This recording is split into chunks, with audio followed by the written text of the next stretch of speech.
podiums for? Well, we'll have to find out. And so, I'll see. hi guys, we're live here. So you're just jumped into the middle of a discussion here. We're doing some logistics planning. And yeah, we'll get that all squared away. So there are questions. You have to direct them to Jason, okay? And we'll get it figured out.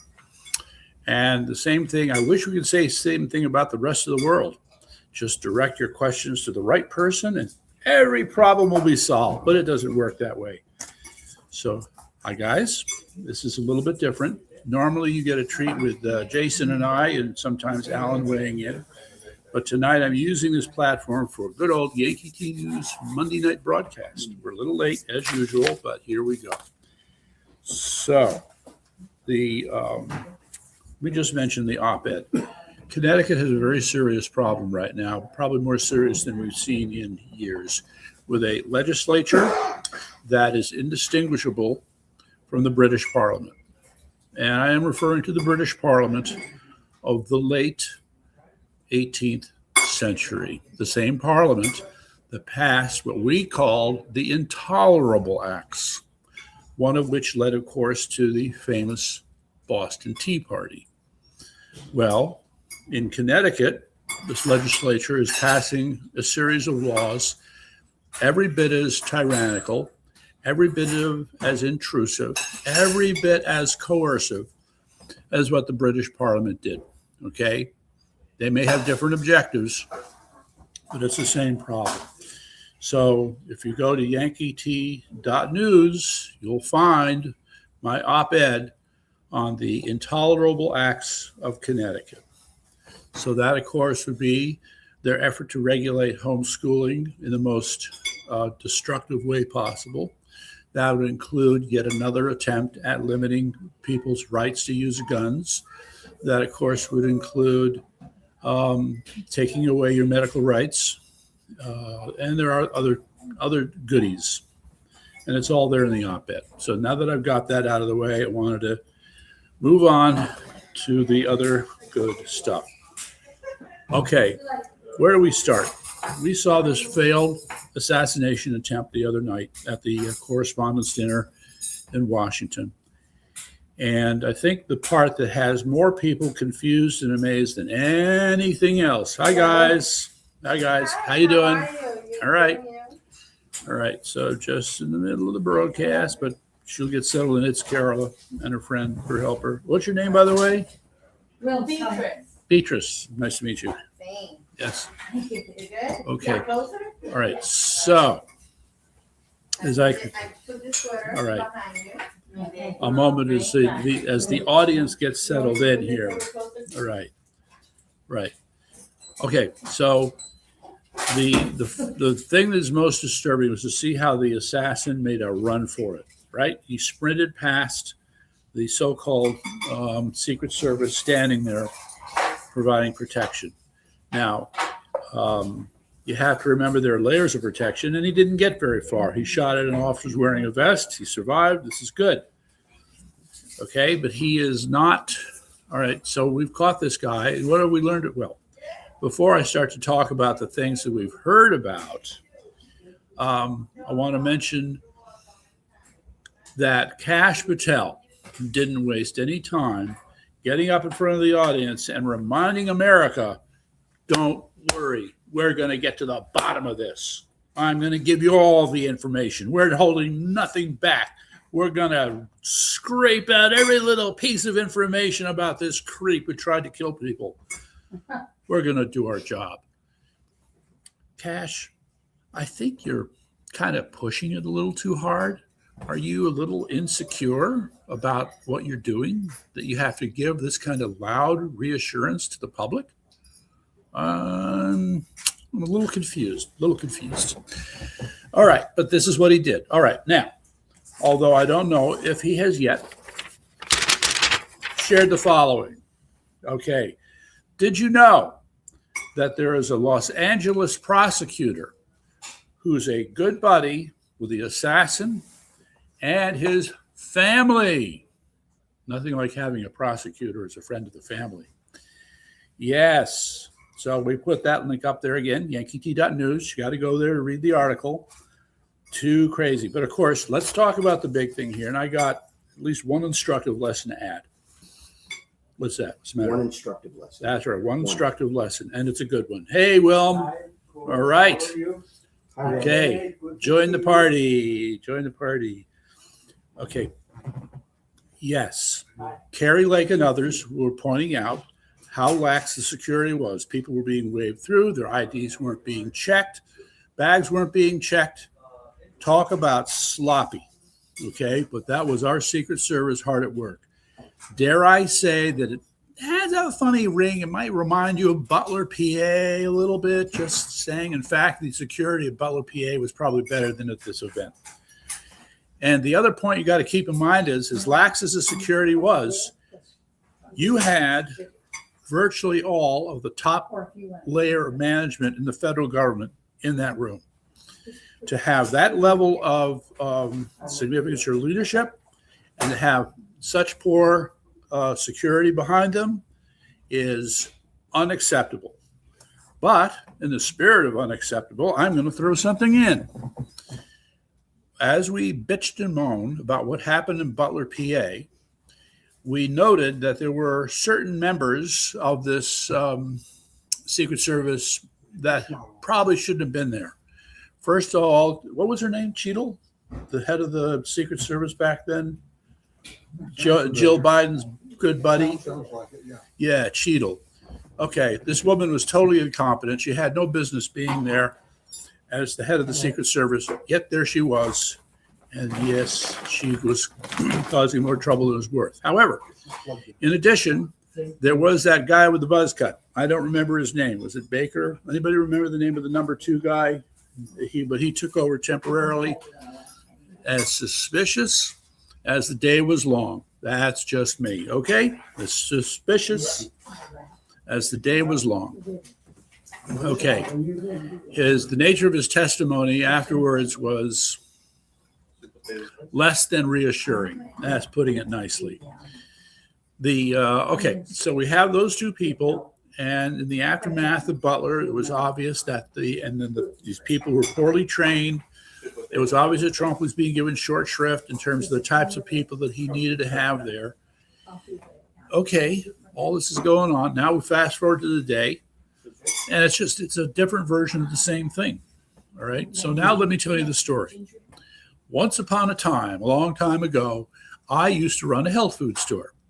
And one of the products that I really liked to have was Brussels sprouts. Okay, no, I'm sorry, broccoli sprouts. Okay, just like alfalfa sprouts, only broccoli. There's a whole thing about the health benefits of broccoli sprouts. All right. Well, can do without Brussels. Well, Brussels is another matter. We don't want to talk about Brussels yet, but we'll get there. So hold on. The Brussels sprouts claim to have all kinds of health benefits, and this is not an ad for broccoli sprouts right now.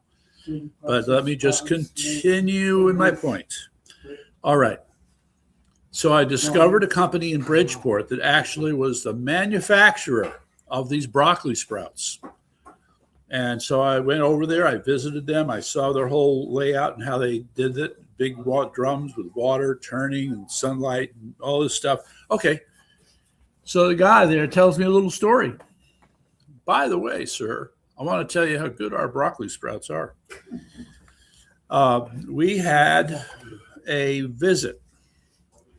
A certain group hung out with us for about 2 weeks because it seems that there was another individual who was expecting to have these broccoli sprouts on his salad when he was going to be at a hotel in Greenwich, Connecticut.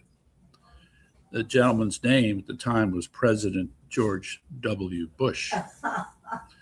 So you had the Secret Service hanging out in this facility that's making these broccoli sprouts for him, and they are making sure that there was no funny business at the broccoli sprout factory. All right. Now that's security. Okay. That's doing your job. And when you contrast that with the sloppiness that we saw at the correspondence dinner, well, there's no comparison. It should tell you all you need to know. Okay. So Okay, they're in. you So, correspondence get poisoned. yeah, so we'll poison the correspondence. Anyway, Steve Bannon made a good point, and that is that this correspondence association should be disbanded. Okay, they have some culpability, not total. I mean, it's really the Secret Service's responsibility. But the correspondence dinner and their role in this whole thing, they knew what they were involved in. They didn't care. They didn't pay attention. They didn't give it any thought. So yeah, yes, there should be consequences. All right. So anyway, so there's that part. We're going to be hearing more about this, and yes, courtesy of Kash Patel carrying on, I expect we'll learn more. So the weird thing is this young man, Coleman, 30, 31, 32, 32, who was a student at Caltech. I don't know. Anyway, so you look at that and you say, what's a guy with this level of intelligence doing violent, stupid things like this? It's just, you know what? I'm going there. You may or may not remember a gentleman named Bonhoeffer. Anybody here remember Bonhoeffer? Okay. Bonhoeffer, the 5 laws of stupidity. Okay. And one of the laws of stupidity is that stupidity has nothing to do with intelligence. Smart people do stupid things. That's true. Okay. So here we have a smart person truly doing something stupid. That said, we're going to all be asking the same question. How the hell did he get those guns into that hotel? Okay. And all those other weapons. There were no metal detectors to get in and out of that hotel. Window, maybe. Apparently not. Okay. Apparently not. All right. So where do I want to leave off on this? There's more to learn about this. There's a lot of people who are responsible. And by the way, I am all in favor of the Secret Service showing up in the middle of the next broadcast of Jimmy Kimmel and haul him off the stage live for the nation to see. I would say, very good, very good. The Gall, you know what he said about Melania, right? That's just horrible. No, there need to be consequences. When you supposedly have, well, in Jimmy Kimmel's case, it's maybe an audience of a couple thousand people. Okay. Shh. What he said was, Melania, how does it feel to be an expectant widow? Yeah, okay. Despicable. All right. So, all of this said, let me move on now to the other fun things here. What is top of my list? Oh, yes. Iran. Peace. You're going to love this. First of all, ladies and gentlemen, if you've been following us, we know that, yes, once again, whoever's in charge of Iran, peace talks? No way. Hold on. Oh, secret letter to the mullah? Yes way. But now, wait a second. I thought he was dead. Oh, no, wait, injured, disfigured. Which is it? I'll just tell you in passing, by the way, ladies and gentlemen, there's a wall in Tehran, which is sort of like a hero's wall for all these people who have been killed, who are the top leadership. Okay, so the original, that would be Khomeini. Okay, he's featured prominently in this picture. But then you have Khamenei and some others. So it's like Soleimani. Okay, so you got all these smaller pictures, about 20 or 30 of them, all these people who had been killed. All right, now we're remembering them fondly in Tehran. And then you had 4 pictures, slightly bigger, okay, flanking the picture of Khomeini, if I got this right. There's just one problem. All those pictures are people who are, wait for it, dead. All right. So why is there a picture of the gay mullah, gay Ayatollah up there? He's supposed to be alive, but you have a picture of him as if he's dead. Good point. I am confused. Okay. We're waiting for a good explanation for that one. Okay. So I just had to throw that in there. And yes, there have been more bombing attacks. And how bad can it get? Yes. So how bad it can get is that, yes, you've already had, is it Gabali Galif? There's the Speaker of the House, Gabali. I get it. I'm goofing up his name. I apologize. I'll get it right next time. Oh, God. He is advising, requesting the Iranian people to eat less. Oh, boy. Public statement. Oh, you folks, so we would like to ask you to just like tone it down a little bit. I know you're a bunch of party animals, so you got to eat less. Might that have something to do with the fact that they ain't got so much food lately? Some shipments haven't been making it through the Strait of Hormuz, maybe. Okay. So look, ladies and gentlemen, it's not hard to figure out. If the majority of the goods and stuffs, if you will, that get into Iran come through the Strait of Hormuz, there is going to be a reduction in the availability of those said things. Now, that said, I want to remind you that there are at least 2 other routes for stuffs to make it into Iran. One is the Caspian Sea. I wonder if I could get away with this here. Hold on. Give me a minute. I think I can do this. That would be wild.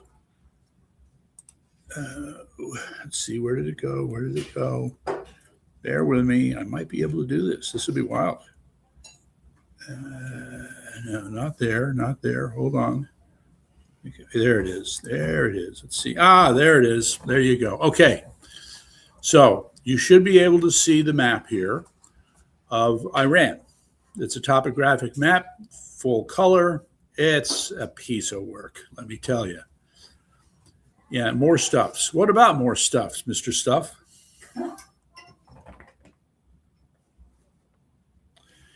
Here I've got a guy who's trolling me, and he's sitting right next to me, and he isn't even responding. That's some troll. Anyway, okay, so I want to draw your attention to this blue body of water in the northern part of Iran. That is the Caspian Sea. And it is bordered by a number of other countries: Azerbaijan, Tajikistan, Russia, Kazakhstan, maybe. I'd have to check, but you get the idea. So various folks are trying to help out Iran, so they're shipping stuff down through the Caspian Sea. So we can't really blockade that. What a shame. Okay, that's one. Now, I need to direct your attention then to the green section. So that's the country of Tajikistan. Tajikistan don't make a damn thing. It's a primitive country. Sorry. So what they are is a corridor for shipping stuff into Iran. So what you need to just to make the point here is if you look at that red line there, and if you can see where my cursor is, right about there, there's a city of about 2 or 3 million people called Madassa. Yeah, I think that's right. And then it's a straight run from there over here to roughly where Tehran is. Okay. And so the shipping routes goes through Tajikistan to the city here as a port of entry, and then from there it finds a way to Tehran and other parts of the country. Okay, so there's that, and the shipping through Tajikistan. So there's stuff whereby they can still hold on to what they have. All right, they're not going to get crushed right away, but you can see that it's eventually going to happen. All right, so let's just take that off for the moment. Okay. How much do you think they would have had ahead to get ready for this? Oh, they've had decades to get ready. So they probably have stored enough for a year. Oh, at least. Oh, At least. I mean. Oh, yeah. So they could hold out a long time. If they've done their proper planning. Right. There is the observation that when it, sell their oil. well, the oil is another topic altogether. The point is that to Carola's point, yes, they could have used common sense and prepared for, a lack of water, a lack of food. And like China has done, China has, set up strategic reserves for foodstuffs for the last 2 years. Okay. Wow. So they could do it. Taiwan. Iran could do it, but guess what? Iran didn't do it. How do you know they didn't do it? because they're already talking about having to limit their food. Mhm. Okay, I mean they're not making an official program of rationing, but they are hinting there's a problem. Okay, and so the big deal. I mean, if we haven't heard already, the big deal is going to be when Carg Island. Well, that's unique. What? Oh. What's the message from God there? I don't know. Oh, right now I'm not going to worry about it. Thanks, Eric. Yes. Yeah, you just let it lie down there. I'll deal with it later. Yes, okay. Well, see, look at that beautiful cedar we were hiding. My apologies. Okay. What was I talking about? Sorry? Food. Yes, the food. And yes, the economy is really beginning to hurt. And I started to mention Carg Island, right? When those storage tanks on Carg Island are filled up, it's pretty much game over for Iran. Okay? They're going to have to shut down the pumping stations for their oil wells, and that will create huge problems, not to mention all the people who will be fired, who cannot work there because there's no work to do because everything has to be shut off. So I think when that starts, give that about 2 weeks. I think that'll reach the crisis stage in about 2 weeks. Right. Okay, so while we're waiting for that to develop, we cannot forget that, oh yes, who's paying attention? All right, who's paying attention? I have to ask you, are you aware? Do you have any idea about the ongoing convoy of cargo planes from the Air Force going from America over to points east, whether it's in Israel or Syria or Lebanon or Iraq, wherever they're landing? But this is huge. They are bringing in so damn much stuff. It's one thing to say, hey, guess what, boys? We've got more bullets and bombs now than we did when we started. No, there's a lot more to it than that. I respectfully submit. So that's another item to keep paying attention to. You got the blockade, you got the shipments, you got the underground movements building up. You've got the news stories showing that there's a problem. You've got the leaders fighting with each other. You got them coming out and starting to talk about rationing. I don't think it's looking that good for Iran. If you think otherwise, let me know. Okay, so mine laying, I just want to mention that. So yes, you had President Trump come out and say, we want to triple the rate of which we're clearing the mines out in the straits. I'm not quite sure it works that way. It's a tricky business.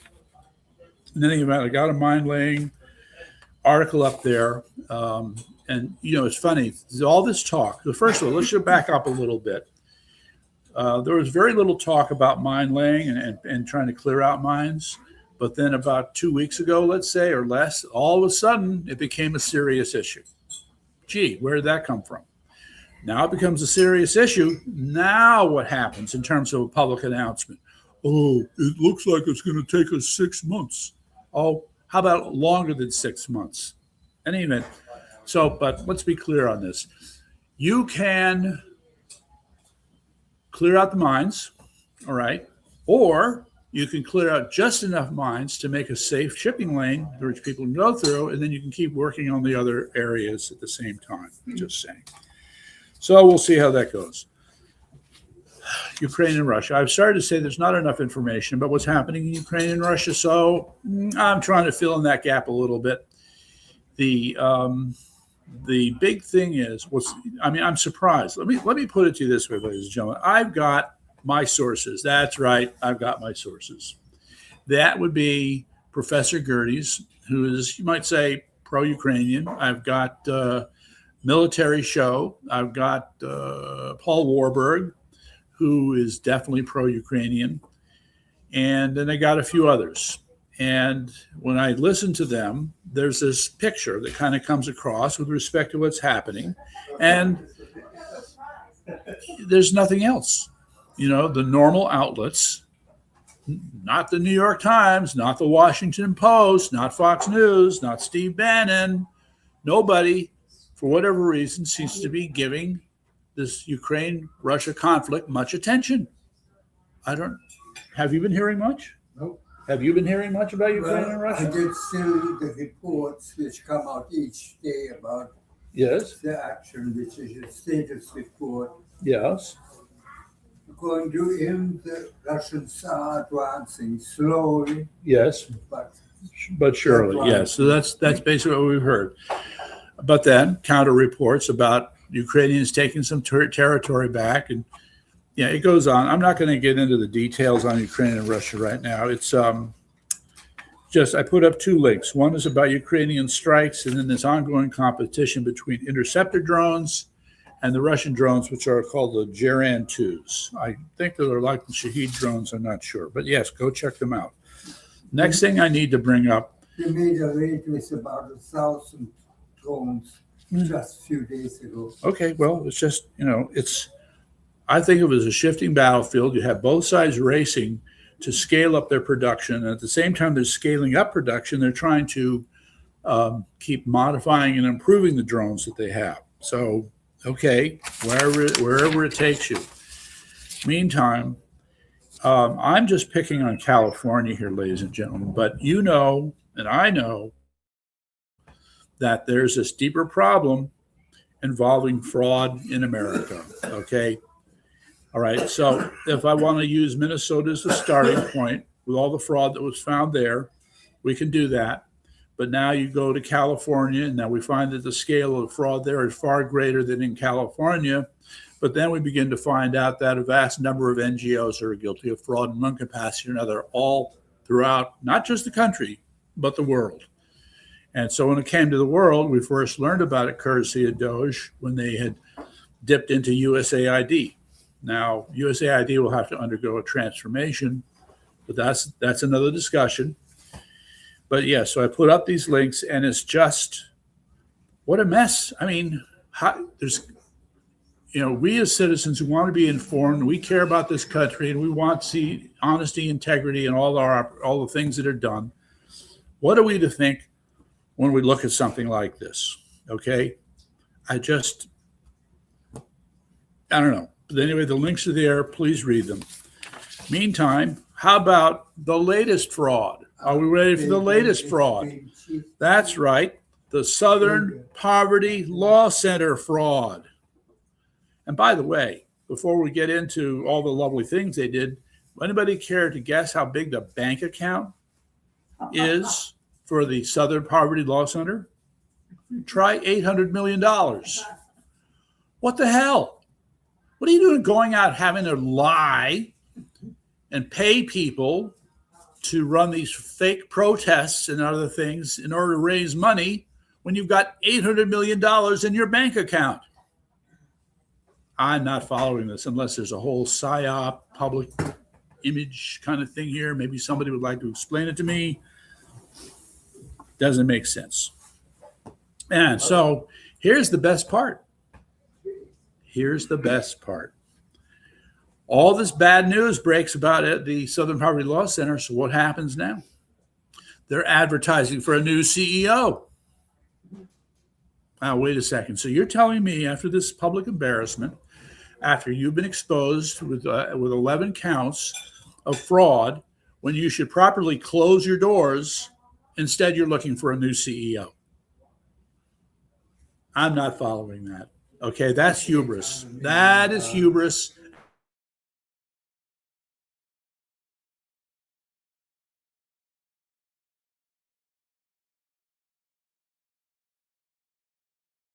These people, okay, who's still there? Good. Okay. Due to technical difficulties. All right. I just need to add, by the way, ladies and gentlemen, if it's in you, we need to make a lot more noise about the Save America Act, because you've had the Republicans in the Senate, John Thune being, the number one on the most wanted list for doing nothing about the Save America Act. No, this cannot be allowed to happen. And by the way, I just need to throw in that while this is happening here in Connecticut, you've had, what was it? It'll come to me. Oh, yes.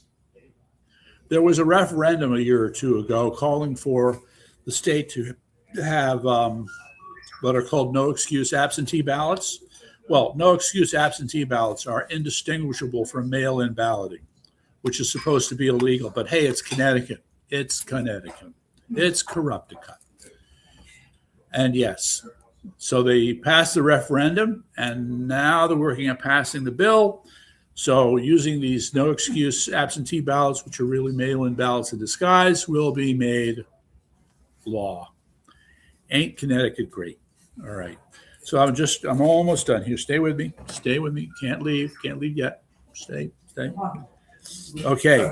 So you'll find this interesting. Some people have been using this. It's called the H-1B visa tracker. Okay. So somebody finally pulled together all the data on where H-1B visa holders are living and working.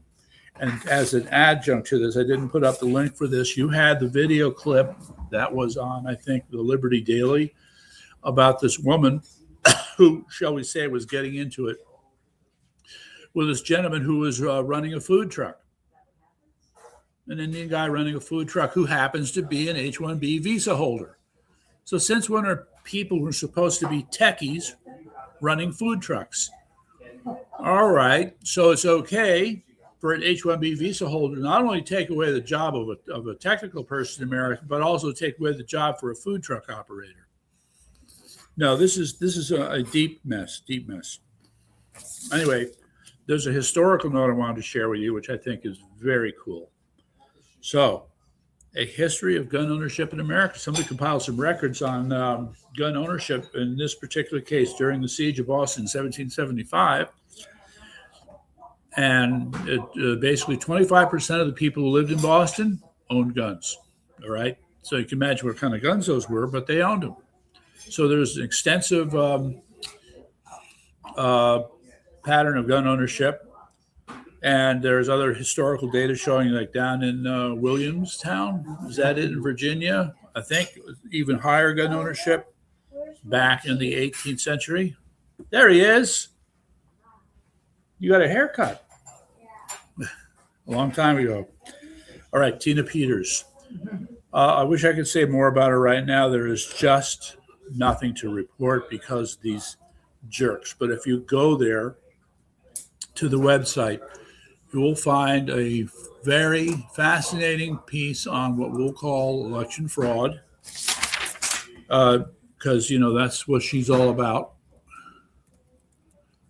And there's a term. I need to introduce this term to you.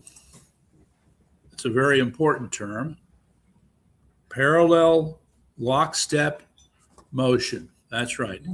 Parallel lockstep motion. It's so complicated, I need to say it a third time. Parallel lockstep motion. A gentleman who has done a very deep dive in data analytics for voting records in Arizona, Colorado, and Nevada, has discovered that there is this very weird temporal pattern. You have to measure the rate at which ballots are cast over time. Okay, so each ballot is like a tick in time, and he shows that there are periods where the rate at which Trump ballots are cast is like this and goes up, and then the rate at which, in this case, I love how I'm blanking out on her name, Kamala Harris, and her ballots were growing at the same time. And then when the inflections changed, the slope for both of them were the same. And then later on, time passes and they go up again, and then they go down again. So that could be over a 4, 6, 8 hour period, whatever. I'm sorry, ballots don't do that. It is an obvious sign of rigging, okay? Rigging the election. And he has the receipts. He's put it up there. And as usual, you have the judges saying, you don't have any standing. He's got the evidence. So this is a complete abuse of the concept of standing. When the American people are being defrauded and disenfranchised by these kinds of practices, somebody has to damn well have standing. It's pathetic. Anyway, so I just had to share that with you, courtesy of Tina Peters. All right. Anyway, brominated vegetable oil, bad, bad, bad. It's a good thing that brominated vegetable oil was prohibited in 2024, but some of it might still be lingering around. So I'm just giving you a warning. And who's this? Oh, yes. You a shout out to Parkway Patriots. That's who we are now. We're the Parkway Patriots. Thank you. All right. SAA really needs to pass maybe the most important law. Anyone not supporting this is shameful. Keep America Sovereign, Save America Act. I don't think people what has been lost.us. Well, no, I think no, I haven't given up. It's just that other people who have an important role in this need to step up and take responsibility. And I would include people who are supposedly friends of John Thune, who know better. And they should be whispering in his ear, you get your act together and get this bill passed. I'm going to take a minute to be a little cynical, forgive me. Okay, we've had a lot of trouble passing this act called the Save America Act. But do you want to know what act would be passed unanimously, instantaneously by both parties in the Senate? That would be the F America Act. Oh, no. Yeah. Just saying. Okay, so that's it for me for now. Tell all your friends, share this, get it out, subscribe to on our Yankee T News channel on YouTube. And we are in the fight. Talk to you later.